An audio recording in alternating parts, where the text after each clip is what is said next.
ბრიტანეთმა დაასანქცია რუსი ჰაკერები, რომლებიც კიბერთავდასხმებს საქართველოსაც აწყობდნენ.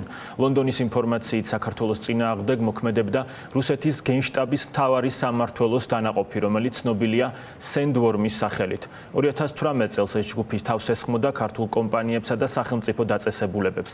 ამ დანაყოფმა შეასრულა ფართომასშტაბიანი დესტრუქციული კიბერთავდასხმები საქართველოს სამთავრობო და არასამთავრობო ორგანიზაციებზე, ასევე მაუწყებლებზე. წერია დიდი ბრიტანეთის მთავრობის განცხადებაში. თემაზე დეტალებით და შეფასებებით საუბარს სურა პეტროსიანი აგრძელებს ფორმულას პირდაპირ ეთერში.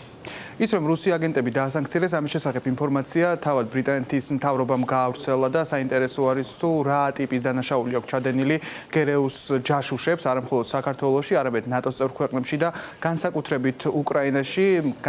საუბარი არის განსაკუთრებულად მძიმე დანაშაულებებზე, რომელსაც პირდაპირ უკავშირდება ადამიანის უსაფრთხოება, სწორედ ასეთი არის განმარტება იმ ბარათში, რომელიც გაავრცელა თავად ბრიტანეთის მთავრობამ.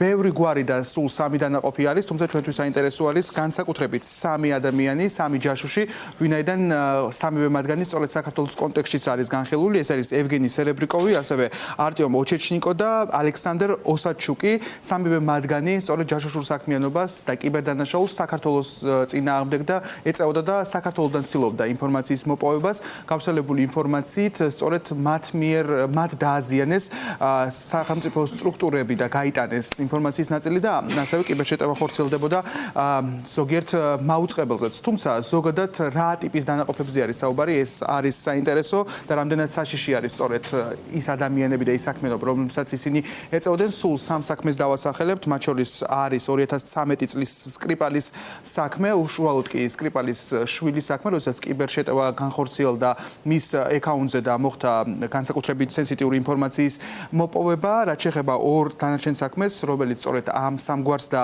3 დანაყოფს უკავშირდება უფრო კონკრეტულად რო ვთქვათ, ეს არის მარიუპოლზე თავდასხმა და ინფორმაციის მოპოვება, რომლის საფუძველზე შემდგომ პუტინის ჯარმა დაბომბა მათ შორის მარიუპოლის თეატრი და ვიცით რომ მას ამ თავდასხმას ბავშვების სიცოცხლეც შეეწირა და კიდევ ერთი საქმე უკავშირდება სწორედ უკრაინაში სრულმასშტაბიანი ომის შემდეგ ინფორმაციის მოპოვებას და სატელიტებიდან ინფორმაციის გატანას, რომლის შედეგადაც ასევე მოხდა უკრაინული ქალაქების დაბომბვა. რაც შეეხება ქართულ კონტექსტს, ბუნებრივი არის, რომ საინტერესოა რამდენად მარტივად და ღიად მუშაობენ რუსული ჯაშუშული ქსელები საქართველოში.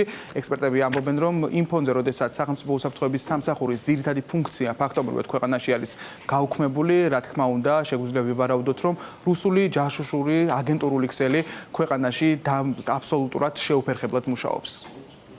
პირველი შემთხვევა არ არის, როდესაც მსოფლიოში ჩვენი პარტნიორი სპეცსამსახურები აკავებენ რუს ჯაშუშებს, განსაკუთრებით მნიშვნელოვანია, რომ ისინი ინფორმაციის მოპოვებაზე ორიენტირებული კი არა, არამედ დივერსიის განმახორციელებელი დანაყოფიდან არიან, მათ შორის კიბერშეტევებით, რომელიც შეიძლება პირდაპირ უკავშირდებოდეს ადამიანურ უსაფრთხოებას. დამდგარი შედეგებიდან გამომდინარე, რომ ძირგამოთხრილია დასავლეთთან ჩვენი ურთიერთობები, გაფუჭებულია სტრატეგიულ პარტნიორთან აბსოლუტურად ყველა პარტნიორობის ხელშეკრულება და ფორმატი.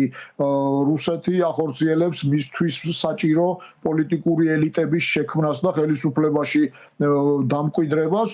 აქ ჩვენ უკვე ვფიქრობთ, რომ რუსული სპეცსამსახურების წინააღმდეგ სათანადო მუშაობა ვერ ხორციელდება. რუსულ დაზვერვას ჩემი აზრით აქვს ალბათ ერთ-ერთი ყველაზე ხელსაყრელი გარემო.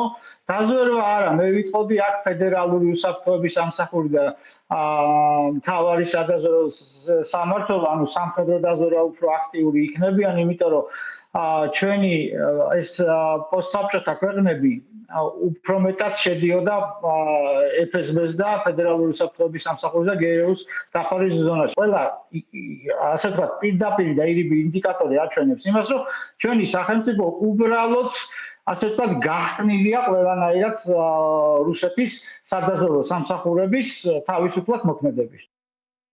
ლონდონმა სანქციები დაუწესა გერეუს 3 დანაყოფს, მათ შორის საუბარი არის უწყების 18 ოფიცერზე, რომლებიც სანქცირებული არიან ახლა ბრიტანეთის მიერ, რაც შეეხება იმ 3 გვარს, რომელზეც საუბრობდით და რომლებიც სწორედ ქართულ კონტექსტში არის განხილული, 3-ვე მათგანი, ისევე როგორც ზოგადად ამ 3 დანაყოფის სხვა წევრებიც, ასევე ძებნილები არიან ამერიკული FBI-ის მიერაც.